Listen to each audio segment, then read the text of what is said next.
One. Oh my gosh, we're on air. Knotlax is back in the building, and I got these Afro things going on. But yeah, today we're doing another Dread review. Of course, I'm bringing this to you guys because seems to be what you guys want. Check out the glow of behind my fro there. Oh yeah, sexy muffin. Anyways, back to the important stuff. Today's video is about Chris Kilmore, Incubus's DJ, I want to say. Someone mentioned to do this guy's video, and Chris Kilmore, and yeah. Oh yeah, okay, so he's his DJ. I don't know this stuff. You guys mention these celebrities, and I don't know who the frick they are half the time, because I try to stay away from the celebrity culture and follow their shit. But this guy does have some pretty cool dreads though. So let's get into it, right? Huh? Let's get into it. You may as well. Fuck. Okay, so Chris Kilmore, he's in Incubus, and I'm gonna go off of his top of my head here because I haven't done any research into him or his music or what kind of sound he produces, what his crowd is like. I've just seen some photos of his locks, and they are pretty interesting if you ask me, because they definitely look free-formed / twisted. Maybe they're twisted.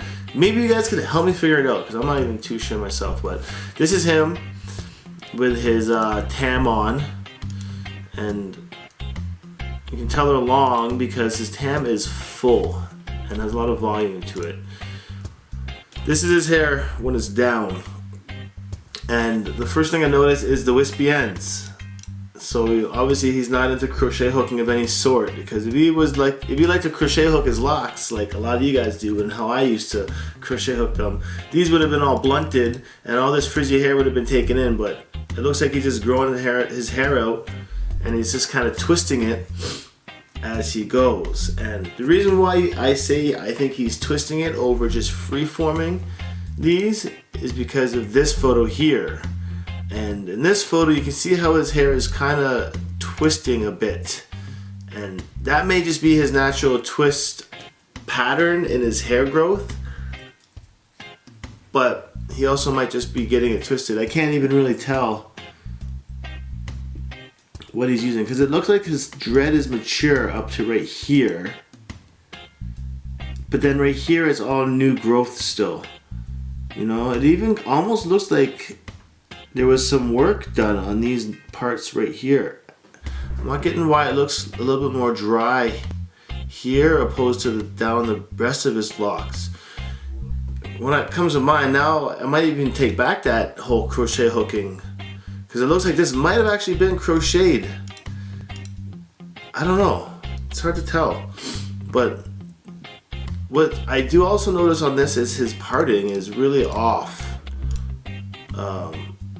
So he would have just started his locks as was, and this was a natural parting that occurred. But my whole concept is have smaller parts on the top, so this doesn't happen. You don't get your parts stretched out because your locks are parted thick and wide. So I'm thinking it's best to always have smaller and more and many parts on the top, opposed to just like 1, 2, 3. Like, you know, he has 3 parts on the top of his head. It's gonna lead to separating parts, separating hair. Same thing here. You can see like how it's parted right down the middle, giving him that like parted schoolgirl look. I don't know, it's not schoolgirl, but like this. I couldn't deal with this parting. My hair was parting a little bit, and I couldn't really deal with it a whole too much.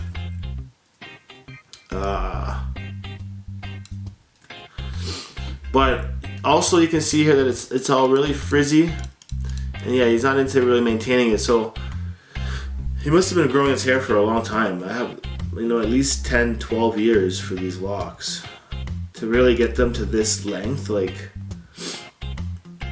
It's amazing. He's got thick ones, like right here there's one that's big and long and flat. And then here there's one that's thin, wispy ends. Like, yeah, they're really fucking cool. Must be just freeform. Must be just of the freeform. It's so fucking long, I can't believe it. I'm left speechless. This one is actually my favorite dread right now on all these that I'm looking at. This one is like the most unique. It looks like there was two here that came together into one. And being at the back of the head, it grew out flat. But you can also see like these loops or whatever. I don't know what the exact term is, but these little parts that haven't tucked in yet in the locking. Those are popular amongst newer dreads. His hair seems to be characterized by a lot of those, and he has like some parts that are thick and thin. Interesting. This is a really cool photo as well. Just him spinning his set, hair flying everywhere. This shit's the bomb. Oh, here's that big ass dread in the last photo. That's crazy. Well, Chris Kilmore, you've made a good celebrity dread review. Thank you for your music, and I can't even really thank you for your music. I haven't really heard it. I haven't even taken it in. I don't even know what you guys are about. So, I guess all I can say is leave a comment below and write what you guys think about Chris Kilmore's dreads, and of course leave some suggestions for future dread reviews. So. You know who it is. It's your boy Not Lax, and I'm just here trying to keep it nappy. I'm gonna do a video on how my hair looks when I come out the shower with the wash. It's like really curly, and I'm trying to keep that curl formation growing. So stay tuned, and I'll see you guys next time. Check out the new setup, and I also have some video game shit that's been popping off. I got a Twitch account, so you guys are able to watch I can live stream my gameplay, and you guys can watch and interact with me via twitch.com/mobmedia. And I also have another YouTube channel where I've been uploading sporadic gameplay. I'm trying to figure out this whole gameplay shit online and via game capturing and whatnot. But yeah, that's about it. So see you guys next time. Not Lax. Subscribe. Stay subscribed. Stay happy. Stay natty. Stay naughty. Stay nappy. Peace. Hold the phone. Hold the freaking phone here. So I just shut off the camera doing this video on shit. I don't have my microphone plugged in, but it's not too late. Hold on.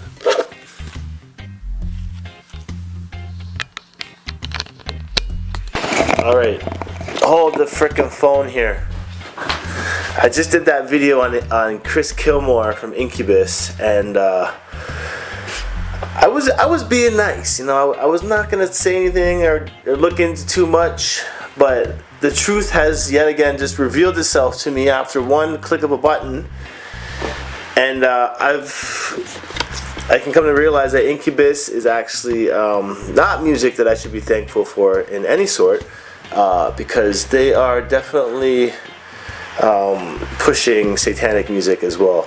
And don't call me crazy, because I'm not. This is some shit that's fucking blatantly right in front of us, especially with this band. Wow, I didn't even realize.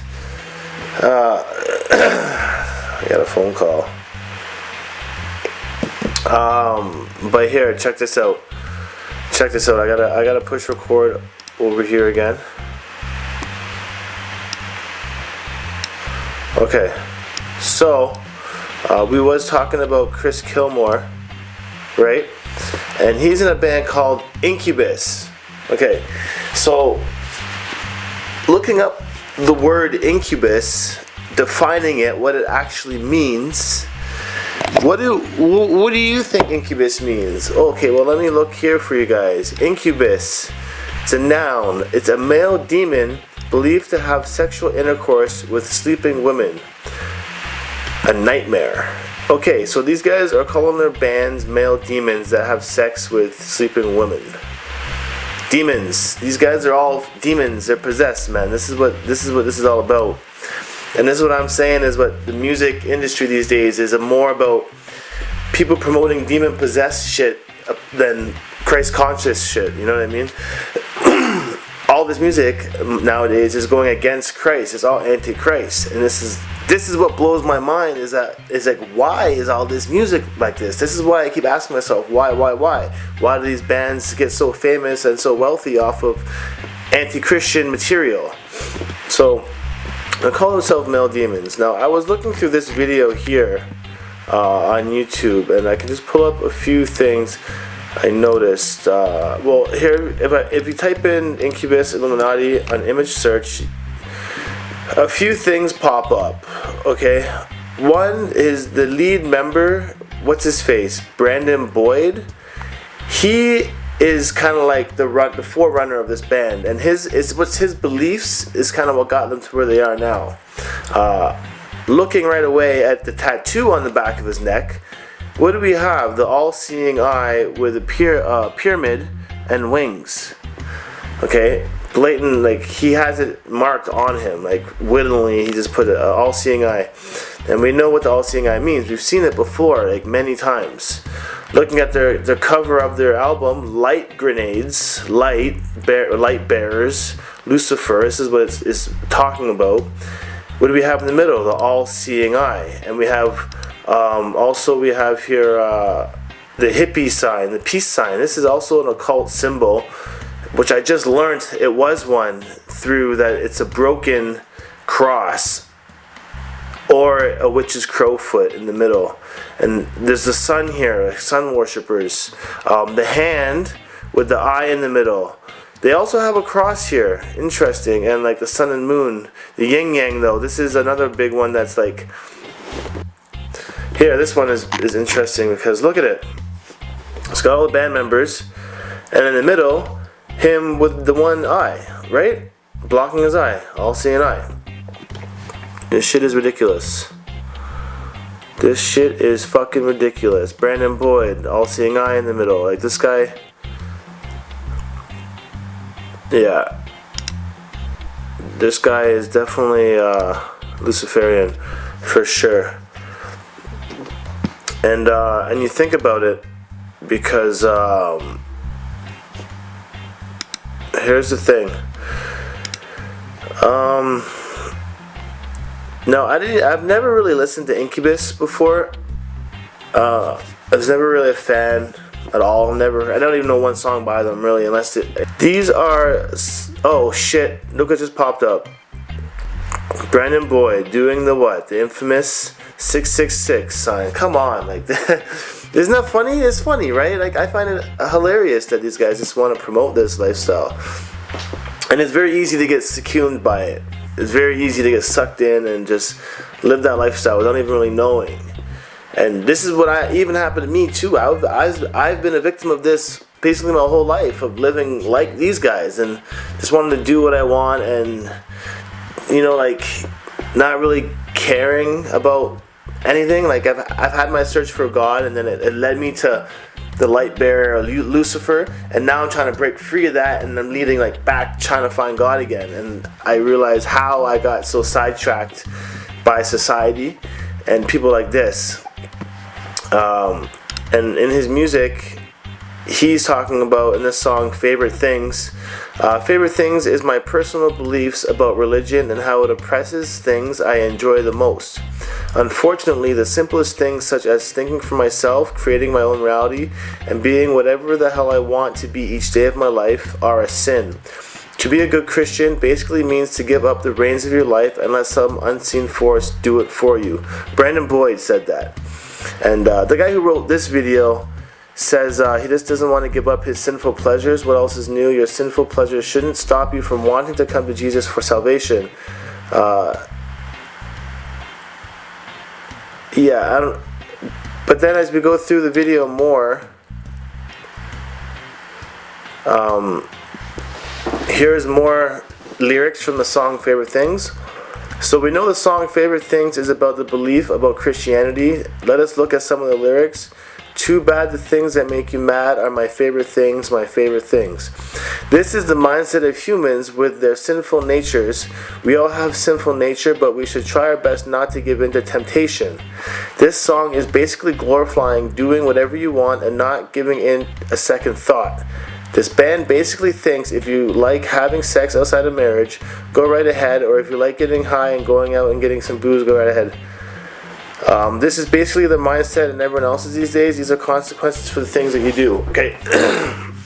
And now here's the hard part for me to kind of really understand. Not that it's hard to understand, but I'm at a fence with this material right now. Because, like I said, I've been of the past. I've fallen for this lifestyle. This is the lifestyle I've been living, right? And it doesn't, and I agree, it doesn't really lead you anywhere. It leads you like with a small term satisfaction, but in the long run, you can't just keep living life like that, really, and consider yourself to be saved for salvation. And like, this is something that I'm thinking about more days now, is that I believe that we are living in the end times, and like, I do want to kind of have my soul salvaged before my death to ensure that I'm not kind of stuck in this realm of hell after my death. Like, so my eyes are now looking towards different and alternatives to what I've been living in the past. And maybe it is also because I'm getting older now. My mindset is not really like on the party, do what I want lifestyle as much. So as you get older, you kind of grow out of it a little bit. But just like I'm saying, I'm just sharing my experience, and I'm showing you what I've seen, and I'm just gonna expose it as I go. But basically, a lot of these artists nowadays are pushing this mindset for sinful natures. And the more and more that we see it through rappers and all these artists, singers, Nicki Minaj, Lil Wayne, and like gangster lifestyle like Chief Keef and all this shit that I'm showing you guys in these videos, the more that we see this and the more that we're accepting that into our society, the more that it becomes devalued. It's the more that we become desensitized to that material, therefore making it more normal in the society. You get what I'm saying? And this is why it's bad for us to really take in and attach ourselves to these artists and making them idols and looking up to them and really like attaching our spirit to their music, because their music holds the spirit of wrongdoing. It may seem like it's right doing with fun and party and entertaining yourself and doing what you want and, you know, being free, but that is exactly what Lucifer or Satan would really want you to take hold of, is anything that has nothing to do with God. And that's when you start to give yourself over to Satan. And we do it so easily, and it's I don't know, I don't blame us for doing it, because it's so easy to do it, and it's easy to get trapped amongst this shit as well, through TV, radio, credit card debt, student loan debt, mortgage debt, like shitty jobs, enslavement, like this. It's so easy to get trapped amongst that wrath, and we're trying to break free. And I'm trying to break free for like years now, and like I realized I was just kind of digging myself deeper at some point. Here's that light grenades symbol again, and basically that's all I have on Incubus for the moment. And that kind of blows my mind how I've never even listened to these guys before, but I could debunk them at the click of a button. And that's the beautiful thing about the internet these days. People always say, oh, the internet is if you're getting your information from the internet is fucking bullshit, or do some actual research. But you could open up a book written in 1960 about the Illuminati, okay? You could open up a book from the 70s about secret societies. It doesn't matter if I'm getting information from like the internet or if I'm getting information from a book. I can pull up the same information regardless. It's just a lot easier to show symbolism and occult beliefs through social media because it's at a click of a button away. Now, don't go and believe every single word that I'm saying to you guys. Of course not. you guys have to kind of take this and decipher for yourself and really discern if this is, you know, what's really happening. Because like I said before, maybe I didn't say it before, but I have said it before, don't listen to the word I'm saying. Find out for yourself, because I could just be a crazy motherfucker on the internet promoting bullshit too, right? So I'm just kind of showing you what I know and what I'm learning along the way. Of course, there's gonna be haters. Haters are always gonna hate, but you know what? Since my channel has reached 10,000 subscribers, I've noticed a lot more haters recently, but that's fine. That's cool. That's what keeps the motors running. So I appreciate all feedback, of course, and I'm gonna come right back at you guys with all the comments, negative or positive. So that's who I am. That's what I be. Anyways, that's enough of me in this video. I've been talking too long here, but see, and I've been talking so long that I forgot to push record again after my 10-minute delay. But good thing my camera, my computer is still recording because it caught everything I just said. But anyways, it's not locked, and I'm definitely leaving for good this time. And hope you guys had a good dose of Dreadlock dose for the day. Dreadlock dose of the day. Dread dose of the day. Dose of the day. Dread doses of the day. Not locked, your boy. Heading out. Peace. Oh, wait. One more thing. When it comes to people like Brandon Boyd and Incubus as a band and Chris Kilmore, of course I'm exposing them, but we also gotta pray for people like this too, because they are humans and children of God as well. They've just been kind of sold out in another way, but everyone does have a chance to come back to salvation. So I really do wish we should pray for these people and pray for ourselves so we won't get trapped by these wrongdoers. It's very easy. So Chris Kilmore and Incubus, we pray you guys really get better. I'm really bad at praying. I haven't prayed in a minute. Chris Kilmore, dear Lord, Chris Kilmore, Incubus, can you please protect them and have them saved? Break free from the wrath of Lucifer that they've been withdrawn by. In all the power, Lord, I ask you to please save myself and my fellow followers from wrongdoers as well. Protect us with your light. Thank you, Lord. Amen.